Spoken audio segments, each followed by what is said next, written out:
एक होता है रूल ऑफ लॉ, एक होता है rule of mother in law. Chief justice साहब के ऑब्जर्वेशन से क्या लगता है आपको, वो किसको फॉलो करते हैं ज़्यादा? देखिए, मैं ये समझता हूँ कि जब rule of mother in law आ जाए तो इंसान को केस से अलहदगी इख्तियार कर लेनी चाहिए। मदर इन लॉ घरेलू मामलात को ज़रूर देखें, मगर साथ ही जजेस से रब्ता करना और कहना मेरी मुनीब से बात हो गई है, मैंने उसको कहा है, लोग बहुत ज़्यादा थे जलसे के अंदर, तो उसके बाद मेरा ख्याल है खान साहब का कोई केस इनको नहीं सुनना चाहिए, बंदयाल साहब को या इवन मुनीब साहब को।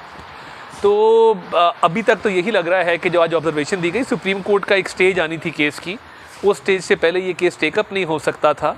तो लगता यही है कि ये rule of mother in law है और ये रूल ऑफ लॉ नहीं है। सर, इमरान खान साहब बोलते थे जब वो वज़ीर आज़म थे, अमेरिका में जाके बोला उन्होंने एसी बंद कर देने चाहिए, जेल में पंखे नहीं होने चाहिए। तो आज सर उनके वकीला कह रहे हैं कि बेटर सहूलियात देनी चाहिए इमरान खान साहब को, इस पर क्या कहेंगे? दोबारा यू टर्न है, दोगला म्यार नहीं है? देखिए, अल्लाह ताला से रहम मांगना चाहिए और अल्लाह ताला से पनाह मांगनी चाहिए। किसी के बारे में मुंह पे हाथ फेर के नहीं कहना चाहिए मैं एसी उतार लूँगा या खाना बंद कर दूँगा या दवाइयाँ बंद कर दूँगा या गर्मियों में मैं पंखा उतार लूँगा, सर्दियों में मैं हीटर बंद कर दूँगा। देखिए, ये वक्त का धारा है, कभी कोई इक़्तिदार में है, कभी कोई है। तो रियासत मदीना का नारा लगा के घड़ियाँ चोरी कर लेना, मुस्लिम उम्मा का लीडर अपने आप को क्लेम करके हीरे जवाहरात अंगूठियाँ ले लेना, तो ये मैं समझता हूँ किसी भी लीडर को ज़ेब नहीं देता। तो जो करना है वो भुगतना भी है, बिल्कुल ऐसे ही। सर, इमरान खान साहब तो जेल में, सदर आरिफ अलवी साहब ने जो 2 स्ट्रोक खेले हैं उसके बारे में क्या कहेंगे? वो इमरान खान साहब की जगह पे आने की कोशिश कर रहे हैं? देखिए, अपने स्टाफ को ब्लेम कर देना, जितने बिल पहले वापस हुए हैं लिख के किए हैं ना, साइन करके किए हैं, अपने दस्तखत मौजूद हैं, मीडिया में आता रहा फ़लाँ बिल वापस हो गया, ये आफ्टर थाट था। और मेरा ख्याल है उन्होंने बेईमानी की है और अपने स्टाफ को एक ब्लेम किया है कैसे काम के लिए जो कानून बन चुका। 10 दिन गुजर गए तो कानून बन गया, तो बहानेबाजी से, नाजायज़ तरीके से एक चीज़ को पोर्ट्रे करने से हकीकत छुप नहीं सकती।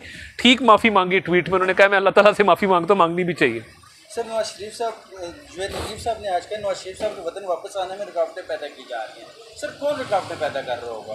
देखिए, मेरा नहीं ख्याल कि कोई रुकावट है, कानूनी तौर पे बड़ा स्ट्रॉन्ग केस है उनका और इंशाल्लाह जब वक्त आएगा तो ये पनामा इकामा जो ड्रामा था सारा, ये सारा एक्सपोज हो जाएगा।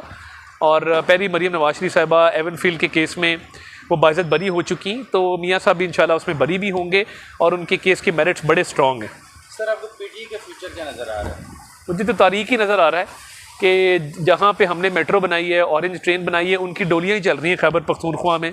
तो पब्लिक ट्रांसपोर्ट सिस्टम जो है बड़ा अजीब है, हमारे से कंपैरिजन कर लें तो मैं नहीं समझता कि उन्होंने कोई पब्लिक सर्विस की है, सिर्फ बातें की हैं, काम कोई नहीं किया।